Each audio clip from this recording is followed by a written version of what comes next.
Hola, hola, bienvenidos a Big Left. No voy a hacer un video sobre la masonería por un segundo video por el momento. Voy a hacer un tercero, un segundo, tercero y cuarto quizás, leyendo el libro ese del Cardenal Caro.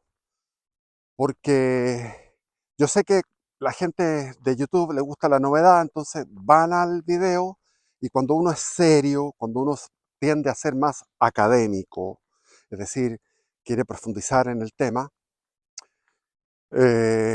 bajan las vistas y el canal tiene que alimentarse con nuevas vistas, por eso que tengo que cambiar de tema y después volveré a hacer el segundo o tercer o cuarto video en un playlist, en una lista de reproducción sobre masonería. Así también tengo pendiente todo lo que es cuando Chile fue glorioso. Tengo que leerles Recuerdos del pasado de Vicente Pérez Rosales, la guerra de Chile con Perú contra España, después la guerra del Pacífico. Hay mucho que hablar ahí, entretenido, pero eso es una lista de reproducción que voy a ir haciéndola de a poco. Y, y bueno, ahora quiero hablar cualquier cosa, cualquier cabeza de pescado. De partida me he dado cuenta, porque me voy a lo que se llama YouTube Studio, que es de mi canal, y empiezo a ver y hay comentarios que el mismo YouTube censura por ser muy agresivos, por ser eh, ofensivos, ¿ya? Entonces ahí me doy cuenta que hay personajes que me odian porque dicen que yo soy un pechoño y como pechoño debería estar ayudando a los pobres. Debería yo ser un hombre como el padre Hurtado y ayudar a los pobres y hacer obras de caridad y de misericordia al infinito en vez de estar hablando cosas teóricas, doctrinarias, del magisterio contra los herejes, hablando de la Virgen María y bla, bla, bla. Bueno, ese hombre es un huevón. ¿Por qué es un huevón? ¿Por qué? Porque yo soy pobre, huevón. Yo tengo una jubilación de 500.000 pesos y no llego a fin de mes. Cuando me hicieron la simulación, los personajes de la AFP me hicieron una simulación de mi jubilación y me dijeron, usted va a tener una jubilación de 500.000 pesos, yo salté en una pata. Dije, esto es una maravilla, qué maravilloso. 500.000 pesos, me alcanza en esos tiempos. Antes de la pandemia, antes del estallido, 500.000 pesos valían. Ahora no valen nada. Entonces ahora yo no estoy aquí llorando, uy, que soy pobre, pero es que me da risa. Entonces, si voy a ayudar a los pobres, tengo que ayudarme a mí mismo, que soy pobre. A veces que no eres pobre, tienes un campo. Yo digo campo y me corrigieron, me dijeron, no tienes que decir campo porque la gente piensa que tú eres dueño. Esto que estoy aquí no es mi campo, este es un campo de un vecino, que era muy bello, pero ralió el bosque y ahora puso incluso postes de luz. Arruinó esto porque lo parceló y aquí hay 38 parcelas para vender. Entonces, ¿qué es lo que tengo yo? Tengo media hectárea. Tengo una casa de 70 metros cuadrados, una cabaña de madera. Tengo media hectárea y tengo una camioneta Mahindra y mi jubilación. Eso es lo que yo tengo. Por eso es que también quiero ganar plata con el YouTube, pero YouTube me da 30 lucas, 20 lucas. Eso es lo que yo gano haciendo estos videos. No me da más que eso al mes. Yo espero que se multipliquen las vistas, que se multipliquen los suscriptores y que este canal sea exitoso como para que yo tenga, por ejemplo, una entrada de 100.000 pesos al mes. Bueno, y ahora estoy feliz, estoy muy feliz. Bueno, ahora, esta es la época más feliz de mi vida, por lo tanto, para los que dicen, hoy que no tengo plata, no llego al mes, soy infeliz. No, la felicidad está en, por ejemplo, fui con la camioneta, que es una diésel, que gasta muy poco, la Mahindra, y me fui a las montañas que están en la cordillera de la costa, y llegué a unos lugares que no había cerco, no era de nadie. Dije, ¿quién será el que es propietario aquí? No tengo idea. Empecé con una pala jardinera y después me di cuenta que era mejor ¿cómo se llama esto? Una picota. Con una picota empecé a sacar a veces la raíz partía, a veces la raíz no entera, árboles.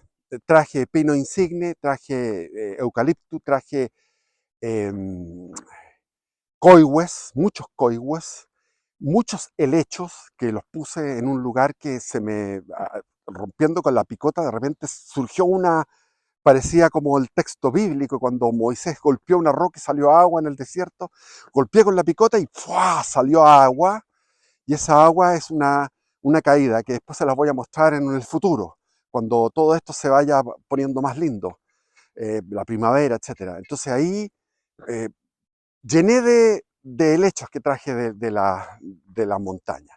Hice 2 viajes, que era el día entero en la montaña, en el monte, trayendo todo esto, y después un día entero plantándolos. Y llego a tener en mi media hectárea 100 árboles, más de 100 árboles plantados. Los, los canelos, harto canelo. Puse al lado de la Virgencita, tengo un retrato de la Virgen, o sea, una especie de grutita, le puse canelos, le puse lechos, etcétera. Entonces, la felicidad está en lograr metas, en hacer trabajos hermosos. Así que yo podría cantar como Silvio Rodríguez: soy feliz, soy un hombre feliz y quiero que me perdone. ¿Cómo era esa canción? Vivo en un país libre. Mentira. El peor país del mundo era Cuba. Dice, vivo en un país libre, cual solamente puede ser libre en esta tierra, en este instante, y soy feliz porque soy gigante. Sí, era gigante porque todo el mundo le escuchaba su música. Amo una mujer clara que amo y me ama sin pedir nada o casi nada, que no es lo mismo, pero es igual. Mentira, porque amaba a todas. O sea, era un lujurioso el Silvio Rodríguez. Cuando llegaba a Chile, anduvo con unas, bueno, las mujeres de la izquierda se jactaban de haberse acostado con Silvio, no sabía si el tipo le iba a dar tanta la energía para acostarse con tanta mujer. Entonces dice, amo una mujer, claro, bueno, soy feliz, soy un hombre feliz y quiero que me perdonen por este día los muertos de mi felicidad. Ahí entra el marxismo todo el rato. Silvio Rodríguez es un extraordinario poeta, pero es un poeta que está todo infestado de marxismo. Todos los versos que él escribe, que él cantaba, eran marxismo. Y sus melodías son geniales, pero bueno, no sé para qué me acordé de Silvio Rodríguez, nada que ver la cuestión. Yo no sé, eso era en los años 80, los años 70. Yo he vivido los primeros 40 años de mi vida en el siglo XX, por lo tanto tengo recuerdos de mi infancia muy nítidos, porque tengo muy buena memoria de los años 60. Después de los años 70 fueron los años más importantes de mi vida, y después los 80 también, y ya los 90 no. Ya los 90 era otra cosa, ya estaba metido en el carril, en el riel de la familia, de la crianza, de ganar plata y todo eso. Entonces me dicen, oh, es que tú, ese huevón que cree que yo soy rico porque tengo esta pinta, huevones. Toda mi vida, desde los 20 años, que desde los 20 hasta los 60, hasta el día de hoy, toda la vida con una pinta que en Chile, o sea, una apariencia física que en Chile significa huevón de plata. Y todos me miran para arriba como que yo soy de la clase alta. Claro que yo fui clase media alta y tuve una buena infancia y buena adolescencia, pero después me deslicé por el tobogán, por un tobogán sumamente aceitoso, sumamente frágil, rápido, para llegar, cuando uno es abajista, cuando era abajista, de ir hacia abajo, terminé con un grupo de gallos aspirando a neopren. ¿Qué es esa huevada? Un tipo que disfrutaba Bach, disfrutaba todo tipo de músicas selectas y al mismo tiempo había leído de todo. Toda mi vida leyendo, toda mi vida leyendo. Ahora, lo del neopren es una anécdota, nada más. Fue una vez nomás. No es para que hoy van a decir esta huevona. No. O sea, aquí uno habla y el tiro, ¡hola, huevón! Mi vida es inmensa, huevones. Ya, no voy a seguir hablando de mí. No voy a seguir hablando de mí.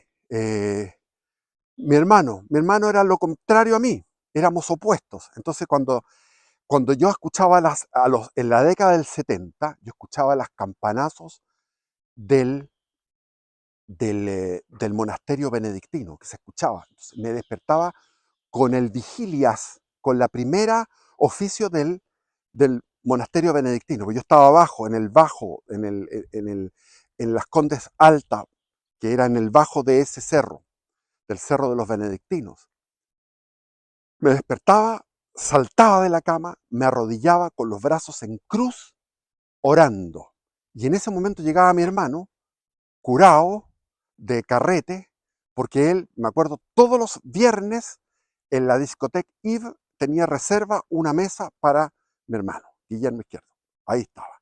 Y él no quiso terminar los estudios porque quería ganar plata lo antes posible. Él decía, yo no puedo terminar, se metió a ingeniería comercial, se fue a trabajar, me acuerdo, estuvo en Ovalle cuidando unas plantaciones, y después hubo un concurso de la IBM, y el concurso de la IBM era para vendedores de computadoras. Estamos hablando del año 75, por ahí, no me acuerdo. Entonces, mi hermano se presentó y los requisitos eran ser ingeniero, tener un título de ingeniería. Y mi hermano tenía 21 años, 20 años, una cosa así, 20, menos, 19 tenía, era joven, y puso, no tengo título de ingeniería, pero quiero surgir.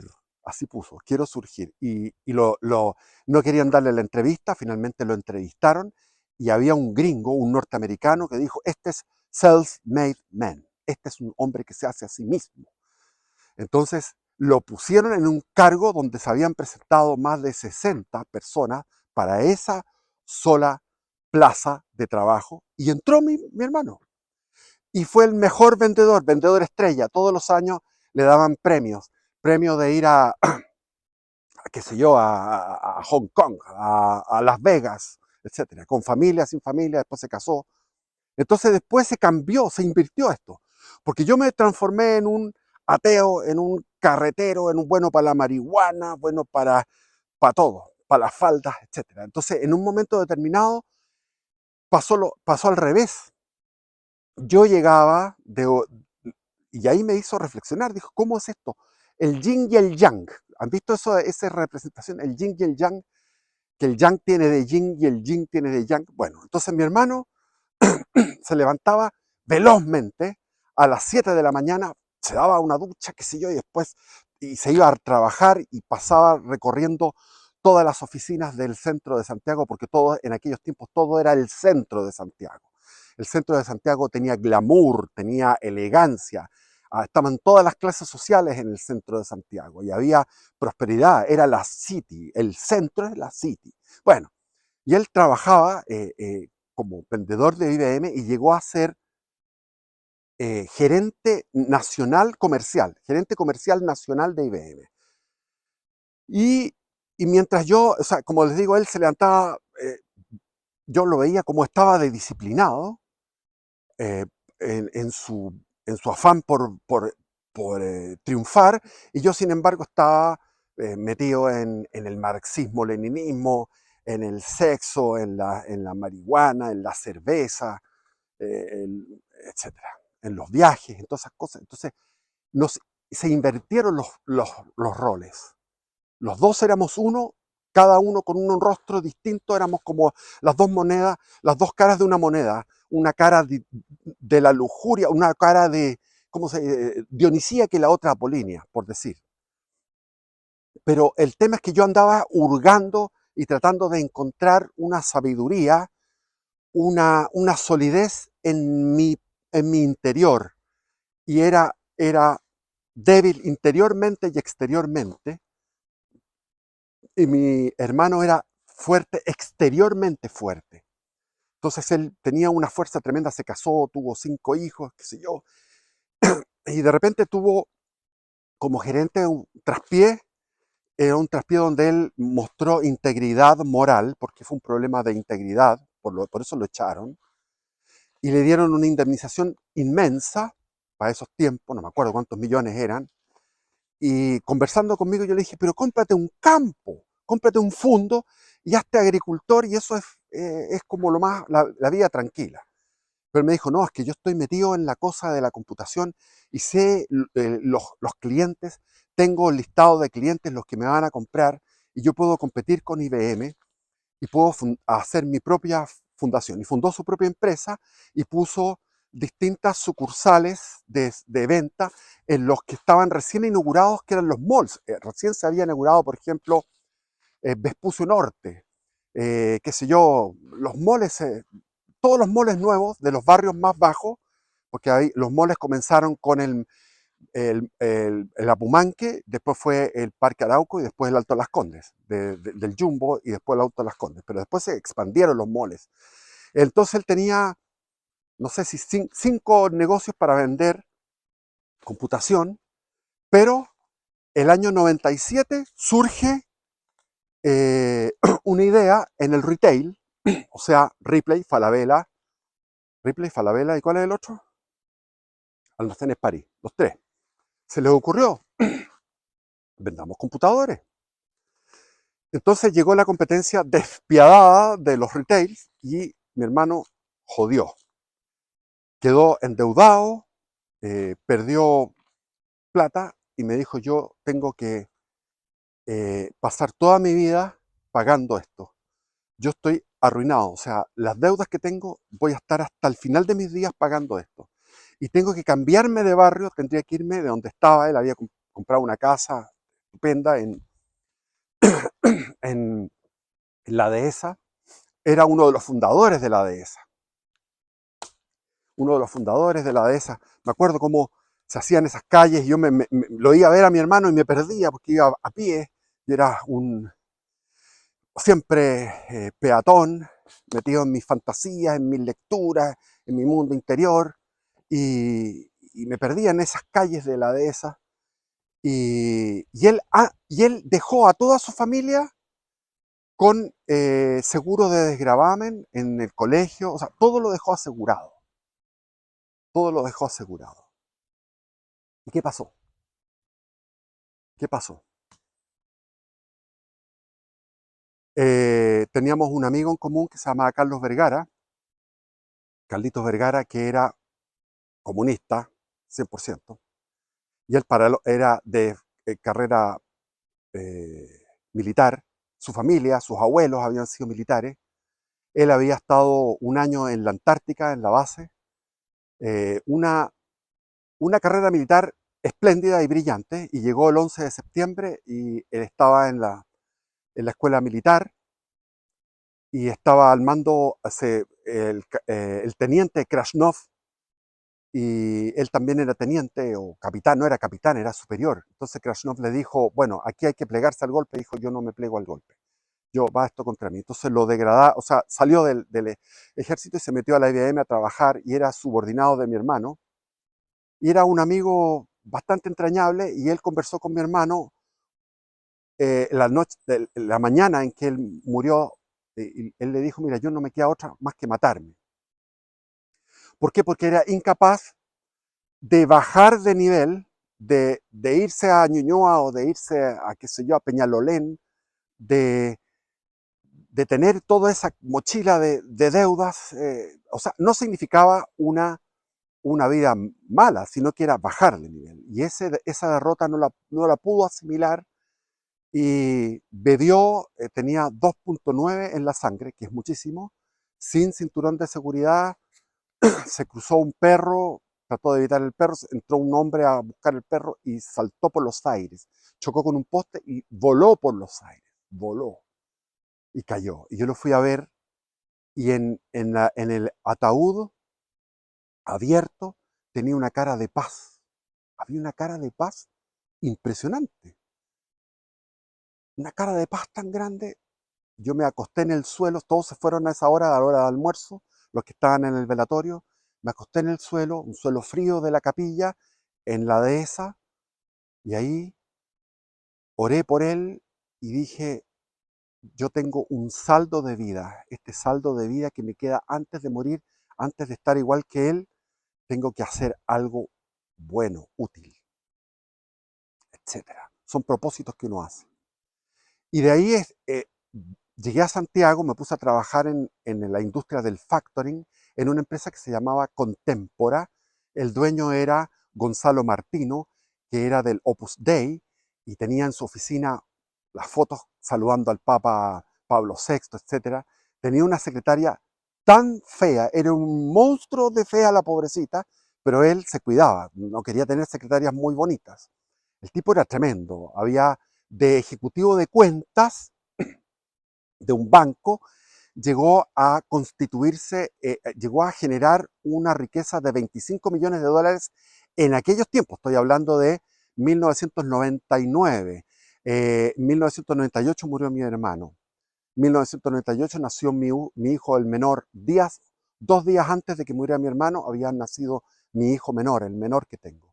Y de ahí, yo tengo 6 hijos.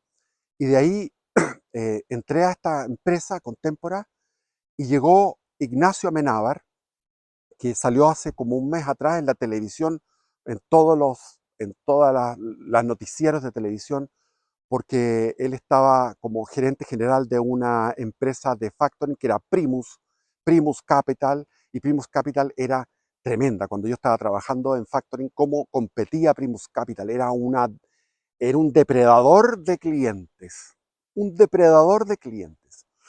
Entonces,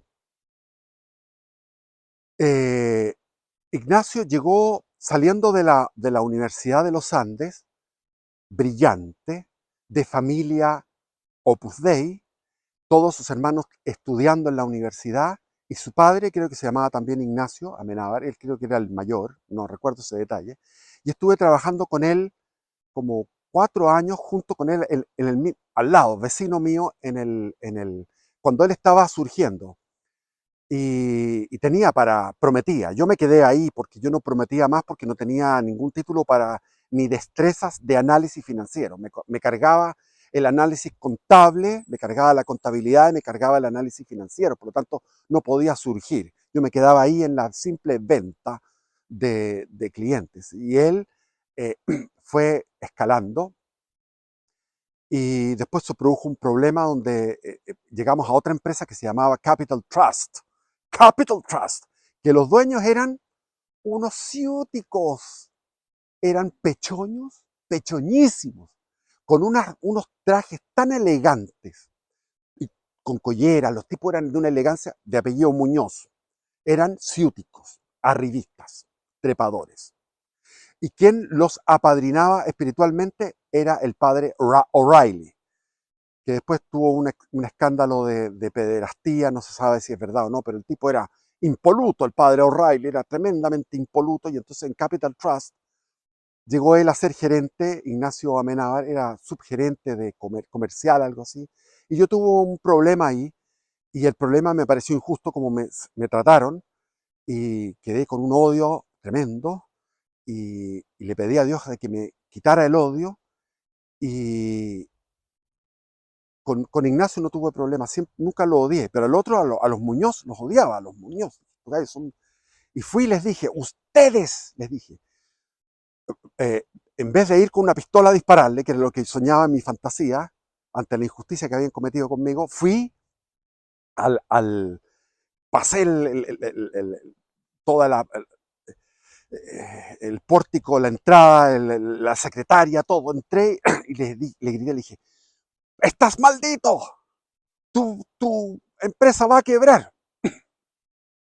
Dije eso y estaban trabajando, habían metido al papá de Ignacio Amenábar, que había hecho lo que se llamaba una bicicleta. La bicicleta él había trabajado con facturas, la reproducía, entregaba una factura aquí, otra factura en otro factor, total que tenía una deuda inmensa, una burbuja en diversos factoring. Y en el Capital Trust tenía la deuda, eran 960 millones. Esto estamos hablando del 2005. Y de repente, ¡paf!, explota la burbuja, se, se va a la cresta toda esta empresa, que era una empresa de pinturas que tenía el papá de Ignacio, y el papá de Ignacio Amenábar se suicida, y no es primer ejemplo. Cuando Jesús dice, ¿dónde está tu corazón? O sea, cuando dice, no puedes amar a Dios, a Yahvé, y no puedes amar al mismo tiempo a Mamón, al dinero, porque amarás a uno o odiarás al otro. No puedes amar a los dos. Entonces había un chiste, me acuerdo en esa época, que llegaba uno que quería ser del Opus Dei y le ponían plata a un lado en una mesa, un fajo de plata y en el otro la Biblia. ¿Cuál escoges? Entonces el tipo decía, aquí la Biblia. Rechazado. Después llegaba otro, el que estaba atrás, decía, eh, usted, ¿qué escoge? ¿La plata o la Biblia? Y el tipo dijo, la plata, para poder entrar al Opus Dei. Rechazado. Entonces el tercero, que estaba en la cola, dijo, ¿la plata o la Biblia? Pescó la plata, abrió la Biblia, metió la plata dentro de la Biblia y ahí dijo, aceptado. Y es verdad, porque yo en esa época quería entrar al Opus Dei. Cuando estaba en la universidad, estaba en primero de Derecho en la Universidad Católica, era una promesa, tipo, prometía. Entonces me pololearon para el Opus Dei y fui a la central, escuché una prédica, una homilía de Ibáñez Langlois, el padre, estupendo el tipo, magnífico, qué buen orador, Ibáñez Langlois. Puros hombres, todos bien vestidos, en una capilla, todo perfecto, un catolicismo perfecto. Y los tipos tenían una expresión de paz, debo reconocer eso. ¿Ah? Entonces en esa época me pololearon, pero después, cuando yo estaba caído, venido a menos, un ejecutivo de cuentas venido a menos, un tipo que tenía más encima dos familias que mantener y dos familias producto de un adulterio prolongado de 2 años que generó una vida paralela y todo eso horrible. Entonces fui rechazado. Y está bien que me haya rechazado porque yo no calificaba, realmente no calificaba. Entonces, después de Ignacio yo dije, ¿cómo reprodujo? Cuando lo vi en la televisión ahora dije, reprodujo lo que hizo el padre. Lo mismo que hizo el padre lo reprodujo. ¿Por qué? Porque ellos viven de una cosa de que no pueden bajar de ser clase alta. Lo mismo tenía mi hermano. Y hay muchos así, que cuando pierden ese estatus, se desesperan y se suicidan, etcétera. Bueno, yo les digo que estoy feliz. Como les digo, feliz no se necesita tener plata para ser feliz. Estoy aquí donde la casa, donde el terreno del vecino, verán que es bien agradable el terreno del vecino, pero en un tiempo más ya no voy a poder venir para acá porque todas estas parcelas se van a vender. Entonces yo no, todo va a ser privado en un tiempo más. Y vamos caminando. Y, y ayer fui a la misa. La misa llegó el obispo, se llama Santiago Silva. En esta región, la región de los ríos, hay 14 sacerdotes, párrocos. Hay 14 parroquias activas. Aquí el sacerdote tiene 30 capillas rurales. Y ayer se celebraba cuando San Alberto Hurtado entró a la Compañía de Jesús, fue el 15 de agosto, después de haberse titulado de abogado, y tuvo que estudiar leyes porque tenía que mantener a su familia, y después se produjo un milagro financiero que le permitió entrar a la Compañía de Jesús.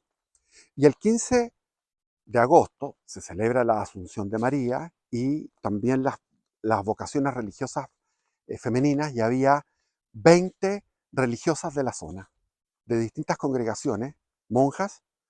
La homilía estuvo preciosa, fue maravilloso estar con el pueblo católico en, en ese templo, celebrando esa fiesta tan linda que es la Asunción de María, que es el último dogma de la Iglesia, la Asunción de María.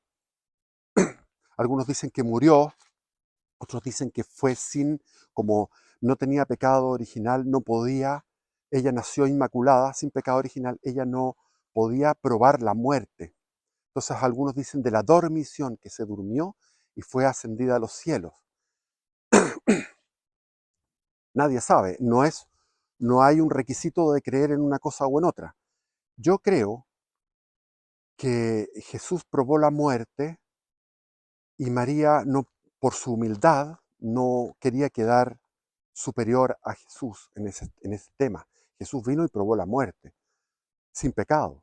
Jesús sin tener pecado. Entonces María, yo creo que ella por su humildad quiso probar la muerte como todos los seres humanos, sin merecerlo porque no tenía pecado original, y fue ascendida a los cielos. Eso se llama la asunción, ascendida a los cielos.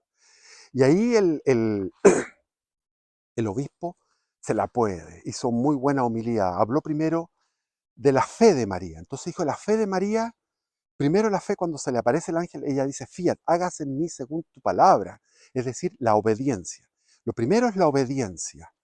Y después, en segundo lugar, el servicio. Viene el segundo misterio, el misterio de la encarnación se da por la obediencia de María.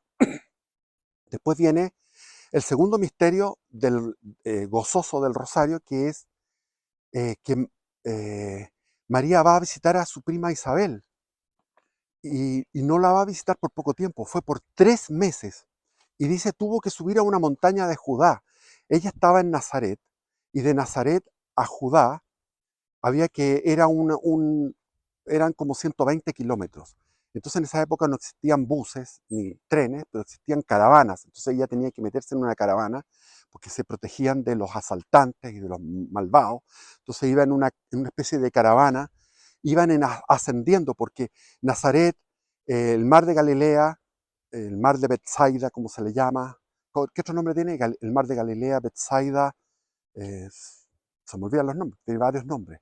Es como un lago del tamaño del lago Ranco, entre el lago Ranco y el lago Yanquihue, más o menos el tamaño, ese mar, donde Jesús recorría ahí, Cafarnaúm, donde estaba Pedro, estaba su hermano Andrés, etcétera, Juan, Juan Evangelista, bla, bla, bla. Entonces, ella tenía que subir porque Jerusalén es un milagro geográfico porque está en alto, obviamente sobre el nivel del mar, pero al mismo tiempo había una fuente de agua en esa montaña. Entonces había una fuente de agua en una montaña que además es en medio del desierto. Por lo tanto, Jerusalén es un milagro geográfico. Entonces no iba a Jerusalén, pero iba a un pueblo y ahí estuvo con Isabel. Y lo que cuenta el Evangelio es que el niño, o sea, la guagua, el bebé que estaba dentro del vientre de su prima Isabel, la prima Isabel tenía su edad avanzada, saltó de alegría, se movió en el vientre al reconocer a Jesús que venía María con Jesús recién, o sea, María tendría unas semanas, a todo reventar unas semanas de preñez. Y Juan Bautista en el vientre ya reconoce a Cristo y lo proclama, ya está eh, cumpliendo su misión profética. Por eso Jesús dice, el más grande nacido de mujer es Juan el Bautista. O sea, debemos creerle la palabra de Jesús, que el más grande de todos los seres humanos nacidos de mujer es Juan Bautista. O sea, más grande que Moisés, más grande que Elías, más grande que Pablo, etcétera. Y entonces, primero era la fe es obediencia, después es servicio. Haber ido durante 3 meses a ayudar a su prima Isabel, que estaba ya bastante más entrada, ya estaba para parir. Probablemente estuvo hasta el parto. Lo más probable es que María se quedó hasta el parto, por eso fueron 3 meses, los 3 últimos meses de Isabel, de su prima. Después, el obispo hablaba de el discipulado. María fue la primera discípula de Cristo. ¿Cómo habrá sido eso cuando Jesús tenía 7 años, 8 años, 9 años, 10 años? ¿Cómo las cosas que le debe haber dicho? Y María era discípula, pero además María no era no era una ignorante. Ella pertenecía a una familia que era una familia de, digamos, aristocracia sin recursos, de mucha aristocracia, de linaje de David, pero con pocos recursos, y ella había estado en el templo estudiando con los maestros de la ley cuando era niña. Es decir, tenía una formación en el judaísmo estricta, profunda y contundente. María no era cualquiera. Y así también, por ejemplo, Teresa de los Andes. Siempre se habla de San Alberto Hurtado, pero no hablamos de Teresa de los Andes. Teresa de los Andes murió joven, entró a la vida contemplativa, esta santa chilena, y tenía puros 7 en el colegio. Y no solamente eso, en deporte era un 7, en el colegio donde estudió Teresita de los Andes, que era también de origen aristocrático, era capísima, era inteligentísima, aplicada, etc. Lo mismo María, pero María es la primera discípula, el discipulado, y después José, su esposo en la ley. Y después decía, discipulado, y después del discipulado venía el conocimiento. María fue incrementando el conocimiento, fue comprendiendo. Ya cuando presentó a Jesús en el tercer, ¿cuál es ese? El cuarto misterio del Rosario, cuando Jesús es presentado en el templo, viene el sabio Simeón, y está otra, una profetisa que le había llegado un mensaje del Espíritu Santo de que ellos no iban a morir, iban a conocer al Mesías antes de morir. Simeón dijo, por fin ahora puedo morir tranquilo porque estoy conociendo al Mesías de guagua, bebé. O sea, le estaban haciendo la circuncisión. Y ahí dice, porque Él es ha venido para descubrir los corazones, para que los corazones se plieguen. Por eso Jesús dice, el que no está conmigo desparrama. El que no está conmigo está contra mí. Esa es la palabra de Cristo. Cristo es el único ser humano de toda la historia que es normal. Todos los demás somos unos anormales. Cristo es la normalidad perfecta, la cordura perfecta. Entonces, dice, pero en su prédica, Cristo era enérgico y decía, el que no está conmigo está contra mí. Y ahí dice el sabio Simeón, porque él vino para que se desplegaran estas dos banderas. La bandera que dice Ignacio de Loyola en los ejercicios espirituales, la bandera del rey divino y la bandera del rey diabólico. O sea, la ciudad, como decía San Agustín, la ciudad de Dios y la ciudad del hombre. Del hombre, dice San Agustín. O sea, cuando está el hombre como Dios, todo centrado en el hombre, lo que vivimos ahora. Y después viene el conocimiento. Imagínense lo que es el conocimiento que está entregado en último término a la contemplación. Entonces María le tocó, porque le dice el sabio Simeón cuando presenta a Jesús bebé al templo, le dice, y una espada te traspasará el alma, una espada te traspasará el alma. Por eso que se representa el corazón de María con una espada y el corazón de Jesús con una corona de espinas. Porque la espada que le traspasó el alma es el dolor de una madre de ver morir a su hijo. Y no solamente verlo morir, sino que verlo morir en esas condiciones que son de las condiciones más crueles que se pueda uno imaginar, como fue todo lo que fue la pasión de Cristo, por todos conocida. Es impresionante, o sea, Dios hecho hombre, el Logos, porque dice el Logos, Arge Logos, o sea, el principio de todo era el Logos, o sea, en la razón, la lógica, la creatividad dentro de una normatividad. Entonces, todo eso, toda esa inteligencia infinita se hizo hombre. Se encarnó en un ser humano, en un animal que orina, defeca, come, duerme, etc.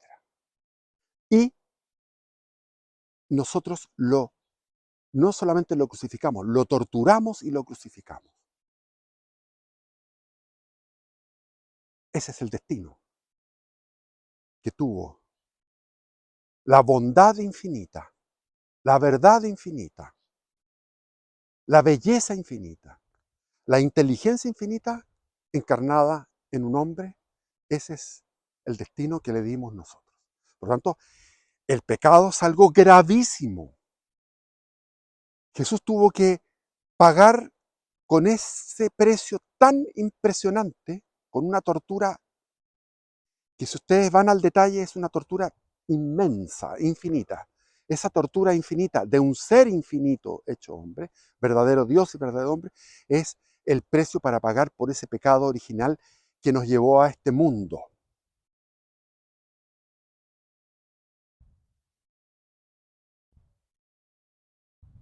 Y estamos en tiempos de Noé, porque Jesús decía, en los últimos tiempos serán como los tiempos de Noé. Serán como los tiempos de Noé. Y eso es así. Vivimos en tiempos de Noé. Acuérdense que cuando estaba construyendo Noé la barca, su tremendo nave, los que estaban trabajando ahí no estaban ni ahí, no estaban conectados con Dios, por lo tanto se reían. Trabajaban, Noé les pagaba, y los que estaban en fiesta, tomando, bebiendo, casándose, otros robaban, otros eran violentos, había mucho robo, mucha violencia política, todo eso, lo que hay ahora. Y, de Noé se burlaban. Y los que trabajaban ahí ni siquiera reflexionaron, ¿para qué está haciendo esto tan grande? Esta nave tan grande. Y Jesús dice, cuando venga el Hijo del Hombre por segunda vez, será como en los tiempos de Noé. ¿Acaso habrá fe en la tierra? Ese acaso tiene el mismo tono que cuando dicen, cuando decía, ay de ustedes, escribas y fariseos hipócritas, ay de ustedes, escribas y fariseos. Entonces, tiene el mismo tono. ¿Acaso encontrará fe en la tierra? Yo ayer fui a la misa, les digo, gocé la misa, y sin embargo, yo siempre he criticado al clero. Ayer me di cuenta, el clero no es el problema somos los fieles. Porque lo que hago yo antes de entrar a la iglesia, pongo el celular en modo avión. O lo pongo, si me espero una llamada de alguna cosa importante, lo pongo en silencio. Y después sé que me llamaron. A la salida puedo hablar. Pero sonaron como unos 10 celulares en la homilía, en la consagración, en todo. Durante toda la misa sonaron por lo menos 10 celulares. Rotos. Esos son los rotos. ¿Qué son los rotos? Los rotos son los maleducados, que no tienen consideración. Entonces, nosotros somos los culpables de que la jerarquía esté mal. Y la jerarquía es culpable de que nosotros estemos mal. Porque también la jerarquía podría decir, apaguen los celulares. O retar a los feligreses. No los retan, no les ponen límites. La jerarquía no pone límites. Tolera todo tipo de irrespetuosidad, de faltas de respeto en la propia misa, que es lo más solemne que hay. Entonces, feliz de estar dentro de la iglesia, de estar en estado de gracia, de comulgar, y feliz de, de poder cooperar en lo que pueda con esta construcción del reino. Y esto no lo arregla el ser humano, está claro. Nosotros tenemos que cooperar, nuestra cooperación es muy mínima. Uno de repente coopera con tan poco. A mí me pasa que cooperé la noche anterior a la festividad de la Asunción, el jueves, el miércoles a la noche, me fui a rezar un rosario y sentí consolación, vino consolación divina. Entonces, no solamente la consolación está en la oración, la consolación y la desolación, la aridez y lo dulce, o sea, las oposiciones, los distintos estados de percepción, de comunicación con la divinidad se dan en el coloquio, en el diálogo, en la oración espontánea, libre, como también se da en las oraciones repetitivas, como es el rosario. O sea, hay rosarios en los cuales siento la mano de Dios sobre mí y me bendice y me consuela. Y hay rosarios en que uno está distraído y que está árido. Es decir, el rosario participa de los mismos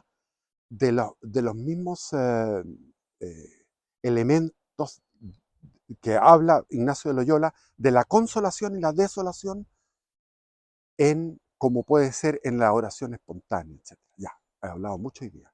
Bendiciones, viva Cristo Rey.